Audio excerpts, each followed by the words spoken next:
bestela, erre bai, badoaz.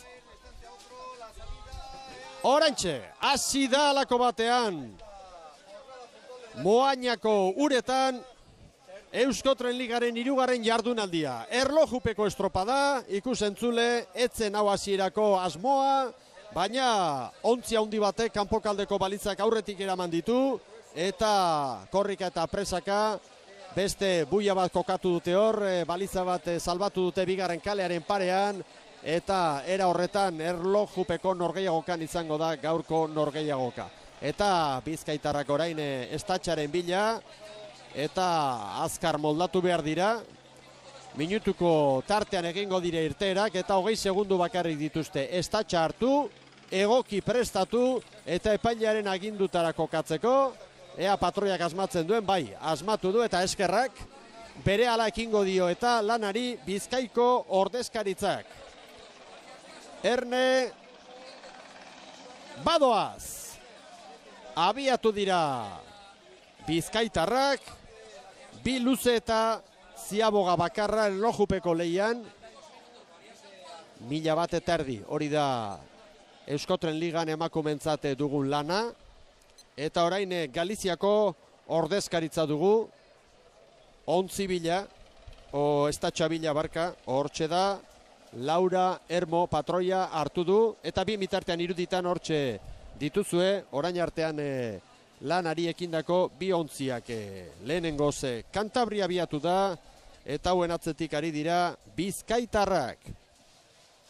Eta egungo txapelduna Galizia berehala izango dugu lanean. Hor dira bizkaitarrak, gogoratu Gonzalo Soto dutela prestatzaile aurten, eta une batetik bestera, 5 segundu barru hasiko da Galiziako ordezkaritza. Hortxe dira txapeldunak eta badoaz.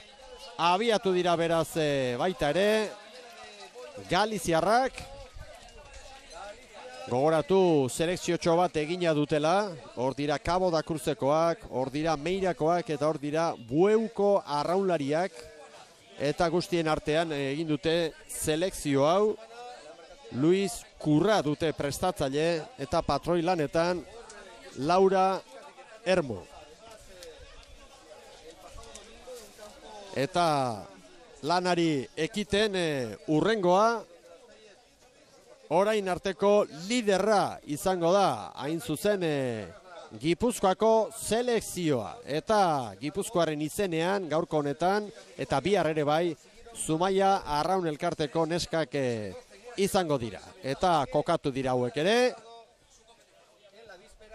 4 segundo, eta berehala ditugu denak lanean.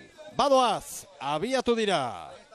Hortxe dira beraz, Maider Urbieta patroi lanetan, eta hasi da bai, lanean baita ere Gipuzkoako selekzioa. Ziaboga bat, eta helmugara gero, bi luze, danak lanean ditugu, eta aipatu behar orain ipar haize honek, nola baite eraman egingo dituela, pitin bat bultza, gero bigarren luzean ordea lan gehiago baserri.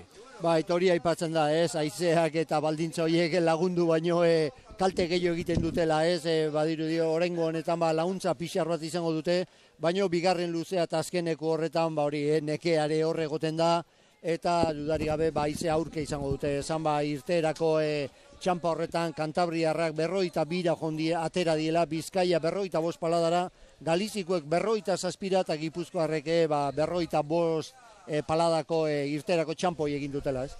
9 kilometro orduko hori da haizearen abiadura, orain bataz bestekoa emakumeen txanda jokoan dela, baina boladari gogorrena 24 kilometro ordukoa izan da, eta jakina ikusi behar da bolada horrek momentu horretan estropadere muan nolako eragina duen.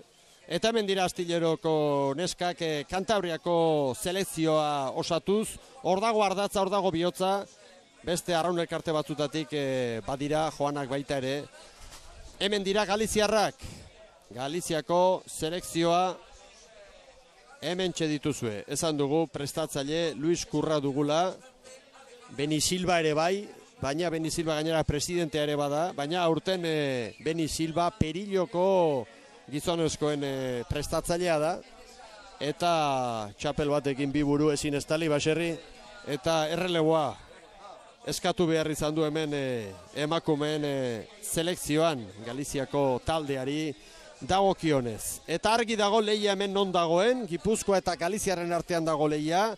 Gipuzkoak Getaria Tolosako neskek eginiko lan bikainari esker, 2 puntuko errenta, 2 puntuko altxorra badu lehen estropadetan lortuta, eta oraintxe ikusiko dugu nolako erantzuna ematen duen gaur Galiziak egoera honi aurre egin ahal izateko. Hortxe dira, bigarren balizan, Kantabriarrak maniobra garaian, 5 eta 32, hori da Galiziarrentzat, Kantabriarrentzat barka harturiko denbora, lehen erreferentzia hor da, hurrengoak bizkaitarrak izango dira, gero Galiziarrak eta azkenak Gipuzkoarrak. Arazori gabe egin dute maniobra, eta arratsalde hau nolakoa doan kontutan hartuz, Baserri bada zerbait.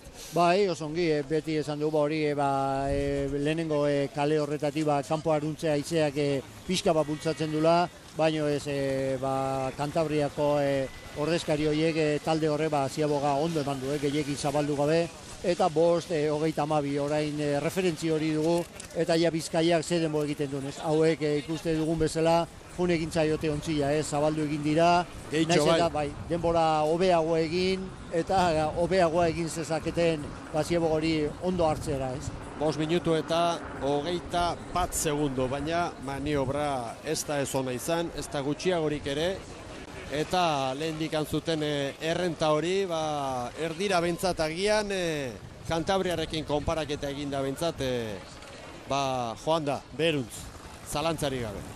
Eta hemen erlojupekoa da, lehia da, kirola da, eta hor erlojuan aurke egin behar da, eta alik eta lan guztiak hobeki egin, ezin delako leku batian irabazten dituzun segundoa, gero bakatz bategatik galdu, ez? Eta hemen dira Galiziarrak, aixa hobetuko dute orain arteko ontzien denbora, 5 minutu eta 9 segundo Galiziarrentzat, hor da Galiziarren denbora. Eta Gipuzkoarrentzat erronka, ez? Eta erronkare, nik uste dute haundila, estropador honi begira, eta zailkapenari begira, orain arteko bi estropadetan Gipuzkoan ordezkari Getaria Tolosa ibili dira, eta ezin hobeago egin dute bi estropadak irabazi dituztelakoz, eta oraingo ordezkaria Zumaiako